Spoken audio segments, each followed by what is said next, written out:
Yes, everybody, and welcome back to TarHeelIllustrated.com. I'm Jacob Turner. He's Andrew Jones. And if you guys have seen the What Can You Take Away from Spring podcast we did a little bit earlier and rolled out, you already know that we were going to do a separate quarterback pod, as that's what we're going to hit on in this one. And AJ, I think it's a topic that deserves a separate podcast. I know you've done a little bit of, you did a drop last week kind of about the QB position as well. So if you guys want to check that out, go check it out. But I'm going to run through some stats from the spring game of quarterback position. Max Johnson, 14 for 16, 121 yards, 1 touchdown. Connor Harrell, 4 for 6, 161 yards, 3 touchdowns, 2 big touchdown pass plays. Michael Merdinger, 5 for 11, 57 yards and an interception. Obviously, Harrell and Johnson, the two guys kind of battling it out right now for the spot. And AJ, I think the reason we chose to do this separate is because, and this isn't just from the spring, this is from practices you've been to. Heck, this is what we're even hearing from inside the program a little bit and from some of Mac's press conferences, is I think the quarterback position is one that's still up in the air. I didn't think, you've talked a lot about your kind of observations from Max Johnson while being at a couple open practices. And today we've talked a little bit about it off camera. For me, he didn't really impress me at the spring game very much. I don't want to use the word basic, but I just didn't really see anything in that performance. And again, I know it's the spring games. You never take too much away that I was like, oh, I really like that. It was just safe is the word that kind of comes to mind with a lot of his passes and some of the play calling that was coming from him. Connor Harrell, I thought he looked more impressive in again, only 6 pass attempts in the small sample size. I thought his deep ball looked really good today. 2 of those connected on 2 touchdowns. I thought even running a little bit, I know they don't hit quarterbacks in the spring, but even, got out of the pocket a little bit and made some nice plays, even in a real game where you're like, yeah, I think he might get away from that defender and, go on 10, 15-yard run. So he was more impressive in this game. And again, I thought Michael Merdinger made some nice plays as well, besides the pick 6, which was just kind of I don't want to say freshman mistake, but that's kind of what it looked like. So I think the quarterback position is wide open. I don't know if they're incredibly comfortable and excited about either guy. I mean, from our takeaways from spring, I think that's what we kind of lean towards, that I think anybody's just grabbed that position and be like, this is mine. And I don't think either guy has the high end of Drake May or Sam Howell, at least from what we've seen right now, AJ. That could change, who knows. But what are your thoughts on this quarterback position right now? Because it's, for me, again, I just think it's still up in the air. And I don't know if either guy is really impressed in the spring. Yeah, I think a couple of things. One, they were missing John Copenhaver, Bryson Nesbitt, Jake Johnson at tight end. They were missing Gavin Blackwell, Kobe Pesor, and J.J. Jones at receiver. So for someone like Max, he admittedly, it took him time to get comfortable in the offense. So I think he's behind just from a reps in this offense standpoint, obviously, because Connor was here previously, and a comfort factor. And he hasn't had the regular starting receivers to throw to. And Connor is kind of used to throwing to the third team, which is who he's been throwing to for a couple of years since he arrived. So Connor has advantages in those areas. Mm-hmm. And people that want to make rock solid judgments right now need to understand that. Now in the off season, when they get back here in several weeks and Max is throwing to J.J. Jones 5 days a week, and he's throwing to Gavin Blackwell, and if Pesor is ready to go, he's certainly going to be throwing to Bryson Nesbitt and John Copenhaver. He already knows about throwing to Jake Johnson. He's going to have a chance to develop more comfort. I thought he looked uncomfortable at times today. Mm-hmm. I thought there were times where he really quickly went to the check down and took the safe throw, and the safe throw didn't always look super comfortable. Now, if you look at the pass attempts, that's because Johnson's possessions moved down the field, marched a little bit. Connor was hitting big touchdowns. He had a 68-yard touchdown on a 3rd and 13 on his, first possession? Second possession? It was like his first throw. And then the next one, on the very first play, he hits one for 65 yards. Mm-hmm. And then on the next possession, he would have had one, but there was a PI, a pass interference, that prevented that from being another touchdown. So Connor was striking down the middle. Max only threw long twice. Both sidelines, was errant both times.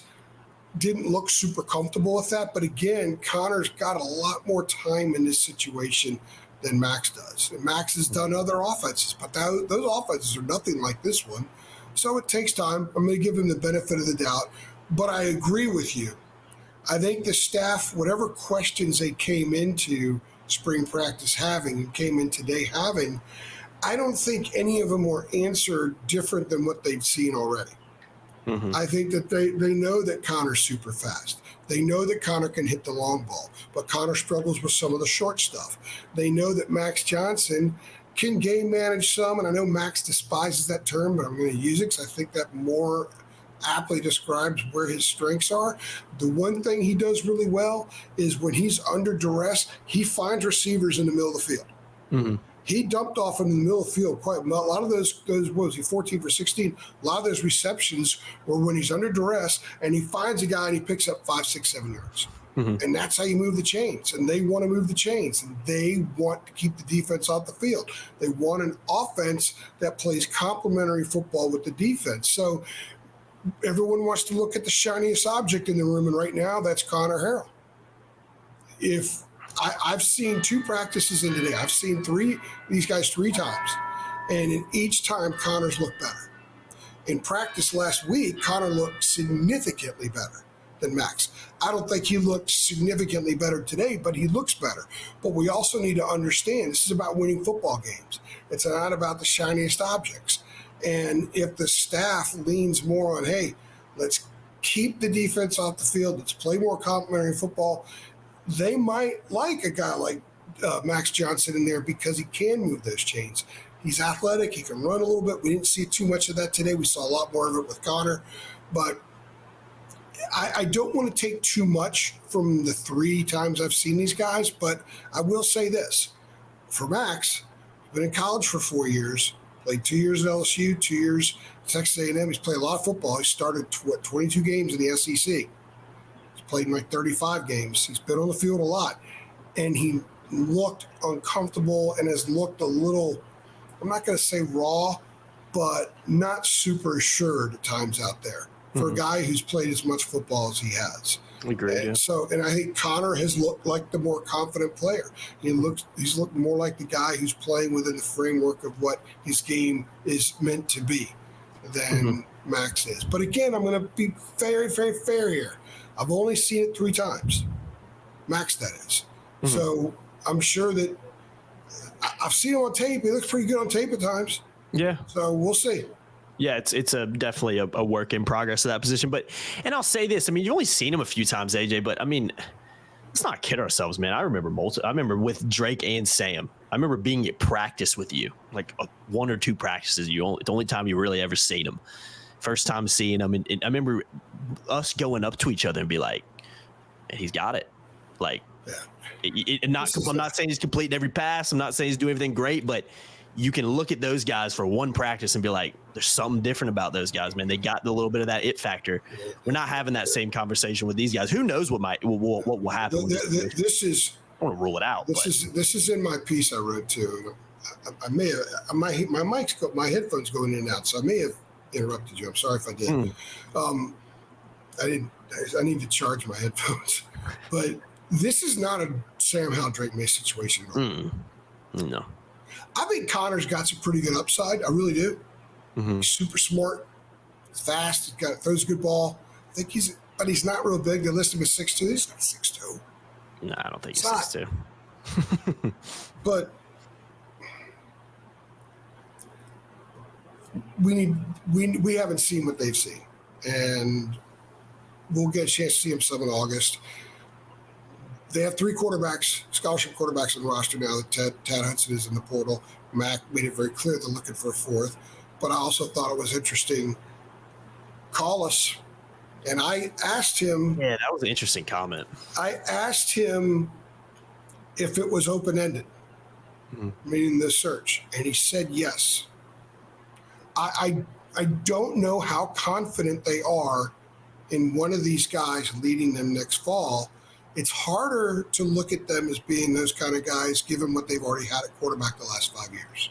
So that's not fair to Connor or to Max, but neither one of them are what they've had the last 5 years. That might not necessarily be terrible, because I've thought all along that they kind of, and Chip and adding to what I'm saying here, I'm sort of sideboarding for a second, or going down this path. Chip Lindsey said 2 weeks ago that they may, and I'm paraphrasing, they may have ridden Drake too much. They may have relied on him too much in his ability to improvise, and it got them out of stuff. He threw that touchdown against Pittsburgh. Everybody watches on Twitter. Just go on Twitter for 19 seconds. It's going to pop up right now with the draft coming up. So I think this way they have more of a structured plan that has diversity built into it instead of relying on diverse players to be diverse on the field. So that might be what they want. I don't know. But I know that this is not a Sam or Drake situation. And I know that, or at least I don't know, but in my opinion, I don't think if they were to go to Minnesota today, they would be where they want to be with their quarterback situation. One of them has a ton of experience, but he's left 2 places now. And he's trying to find where it works. I think he came to Carolina for all the right reasons. I think he made a good choice. I also think that there's more there than what we've seen, because I've seen it on film. His numbers are not horrible. He dropped back the pass almost 900 times in the SEC, threw the ball 784 times, 12 interceptions. That's pretty damn good. Pretty good, yeah. So he moved the chains. He got banged up a lot. Played I think at Ole Miss last year, he broke some ribs, and even that's a worry. That's a worry in itself if he's the guy, because he hasn't really proven he's been banged up. You know what I mean? Yeah. That's why they need a 4th quarterback. Everybody just dogging Mac on social media and their boards. But I get it. They do. If Tad didn't leave, Tad leaving made it easier, I guess, to put that message out there. Hey, we're looking for quarterback. You want to come play? Give us a call. But I honestly think that if really good quarterbacks who could be a QB1 were to call, I think they'd listen. Well, yeah, and I was going to ask you about that comment, because this is the last thing we'll talk about with the quarterback. We're trying to keep this one a little bit shorter, but I was on Twitter because you were live tweeting the press conference. So before the press conference was available, that was the tweet I saw, that Carolina was looking for a running back and an O lineman and a quarterback, or defensive lineman, whatever it was. And I was like, oh, interesting. Okay, that's an interesting comment. And so as soon as the press conference went live on our YouTube channel, I went and listened to it. And I thought your questioning was very interesting. And I'm glad you asked the question to clarify, because what I took away from it, and I think based on what you just said, you took the same thing away as I did, as everybody needs 4 guys, which is fine. Although I think if you're down to your 4th-string quarterback, the season's probably over with anyway. But you need 4 guys on the roster. That's fine. I get that. Who you're going to get as a 4th guy, I don't know. But the most interesting part about it was you followed up and said, like, basically kind of asked him, like, what does that mean about, like, is it still an open, like, explain that a little bit more. I asked. But Mac basically said, you need a 4th, but call us. That's basically, and I was like, that's interesting. That's interesting. He initially, it was all, look, we got to replace this guy. Yeah. We got to replace Tad. But I wanted to know, I mean, it's my job. I can't remember exactly what I asked. I'll have to go back and I can't remember either. It's at like the 16, 17, 18-minute mark, something like that. Yeah. In our, it was the first question I asked about that. And Adam Smith also asked about it from IC. We had some good stuff going there, asking him some questions. And basically, I wanted to get clarification.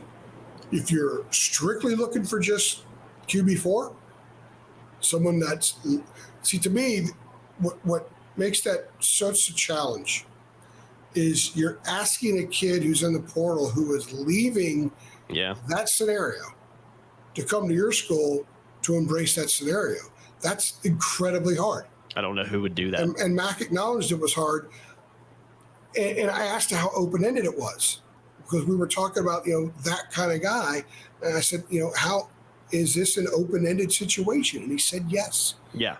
I interpret that, and maybe I'm wrong. And if I am, and Matt catches wind of this, I'm sure I'll find out. Yeah. But my interpretation is, if you're a quarterback and you're in the portal and you're interested in North Carolina and you can compete for the starting job, I think they'll at least talk to you. I have no inside information on this.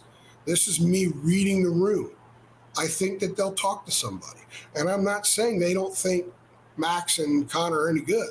I think they think both are good, and I think they are good players.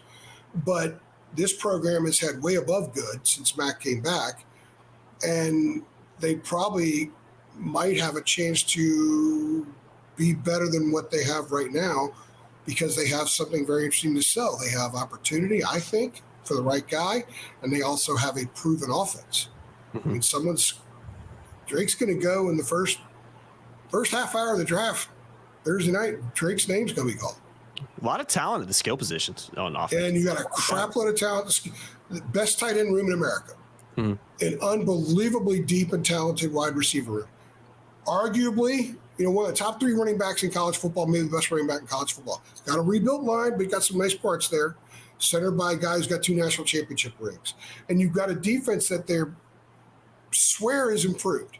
And it's at least going to create some more problems and might get the offense some more short fields. North Carolina has probably been bottom of the ACC the last 5 years in getting short fields for its offense. They've had to drive 75 yards all the time. I know. They've had to drive 80 yards. They've had to drive 71 yards. Get some short fields. And I think they would love that. And I think that's part of why this defense makes sense with Connor Harrell or Max Johnson, because they're not going to be as prolific offensively. But if the defense can give those guys some short fields, give Connor Harrell a short field, his legs can get you in the end zone. Give Max Johnson a short field, his game management strengths can get you into the end zone. It's so interesting right now. Yeah, I think that this is really fast. I'm not a big, let's make something out of nothing in a quarterback situation. I put it out there, a story a while ago, and people are like, yeah, right, we're told that every year. I mean, this is absolutely a battle. And I think it's a battle that if there's nobody else added to the program that can compete for that spot, I think these guys probably go into the Minnesota game. Okay, here's your script and here's your script. We're playing both of you. Yeah, I foresee something like that happening. Fascinating. It's really interesting to see how this all season kind of works out. Yeah. If they don't bring somebody in who is not a 4th-stringer. Yeah, I think it'll be easier to bring in a guy who wants to start than it would be to bring in a 4th-stringer. I don't know who you get as a 4th-stringer. I mean, who's doing that? I mean, why would you do that? I don't know I just don't know if that's realistic. And that was why I thought the quote was interesting. That's why I had to listen to the full context of it. And I'm glad you followed up with it. Yeah. He said call us.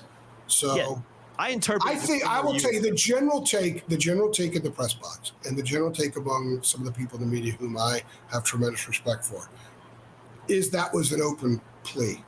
We have, if you want to come here and play quarterback, whether you are going to fill Tad Hudson's role or whether you want to be the next Drake May or think you can be, it's open-ended. Like I said, like I asked him, like he said yes to. It's open-ended.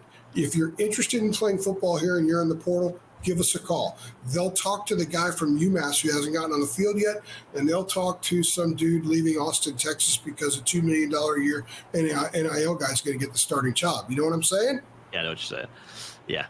It's going to be fascinating to see how these things shake out ahead of fall camp and during the offseason because, again, it wouldn't. I don't think it would surprise anybody if another quarterback comes in who can vie for that starting spot, and maybe that's what Carolina needs right now. I mean, I think based on what we saw during the spring, maybe that is the best case scenario. Bring another guy in to compete, or maybe somebody you want to be the starter there, and see if they can earn the spot in the fall as well. So, let me close this. Yeah, go ahead. Let me close this by saying very quickly before we're going to do a Harrison Ingram pod here next because we haven't had time yet today.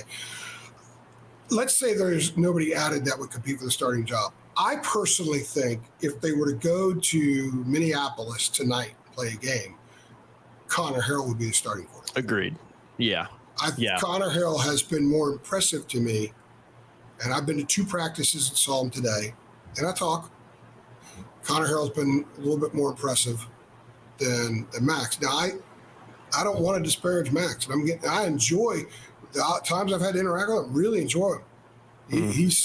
He would be a pretty good face of the program. So is Connor. Connor's such a sharp dude. He's got great personality. He would be a guy that when North Carolina football people think about who are the faces of the program, you look at the quarterback. I think they'd be okay with that. He's a winner too. But I mean, high school winner. He is. Connor's a winner. I think that Connor, he's neck and neck with Max right now, and I think Connor has more room to grow. Max is 23. Yeah. He'll be 24 this season. He might be who he's going to be. Agreed.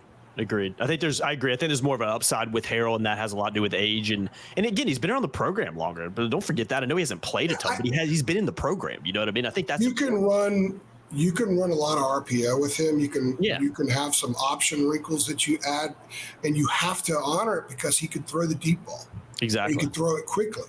Now, I don't know if he's going to video game the thing around like Sam and Drake could, but he can run. You can run more RPOs because teams are going to have an eye on the quarterback at all times. Yeah. We've been told that Max can run and Max can run.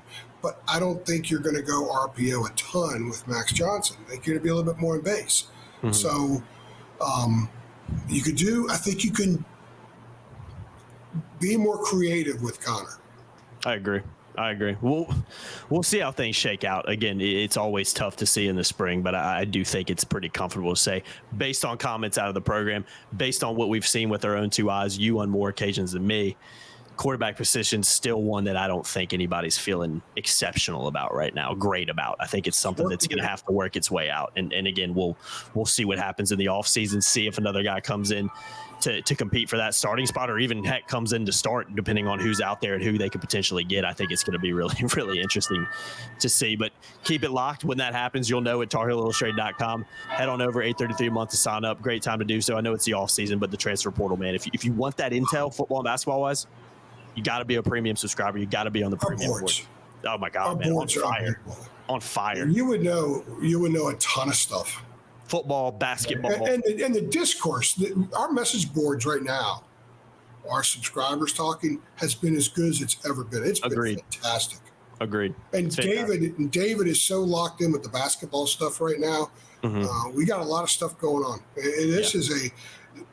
I had a really good friend of mine who just left the business a while ago text me this morning, "Hey man, how's the off season going?" I'm like, I'm not like off season. Here's both middle fingers. There is no off season right now. April's one of the busiest months of the year because there's just everything going on right now. It's insane. So and if you go to our site, you can see the excitement, you can feel it. And if you peel away the front page and go into those boards and into our premium content, it's like Jeff Collins infused excitement on our boards. And the football boards are we got a lot of football recruiters. Hey, shout out to Lee Wardlaw. Yeah, he's doing a good job. Doing a very, very good job with our football recruiting stuff. He's done a fantastic job. I'm really proud of the progress that he's made. And they've had 2 commitments in the last couple of days, and Lee had interviews in the last 2 weeks with both of them. It's great. Yeah, no, I know. I saw that. I actually saw the commitment they got yesterday. I interviewed right on the site as soon as it came out. So fantastic. And they got Ankrum today. I mean, but we ran pieces in the last couple of weeks. A lot of news today, so man. We're running that stuff right up to when these guys commit. So Lee is doing a great job. So if you love recruiting, and recruiting still matters, you got to sign up. Yeah, got to sign up, guys. Head on over, $8.33 a month. Links in the description below. I've been Jacob Turner. He's been Andrew Jones. We got to bang out a Harrison Ingram pods. That'll be out before this one comes out, I believe. So it'll be dark. It'll be dark. Yeah, it's getting dark at my house. I think we got about 20 minutes more of light, so we're gonna try to bang this out real quick and move on with our day. So I still have to get my steps tonight. Yeah, got to get them in, man. You'll get at least a little bit on the walk back to the car, so I guess that counts a little bit. But appreciate y'all as always. Make sure you like, share, and subscribe, and we'll see y'all next time. Thanks.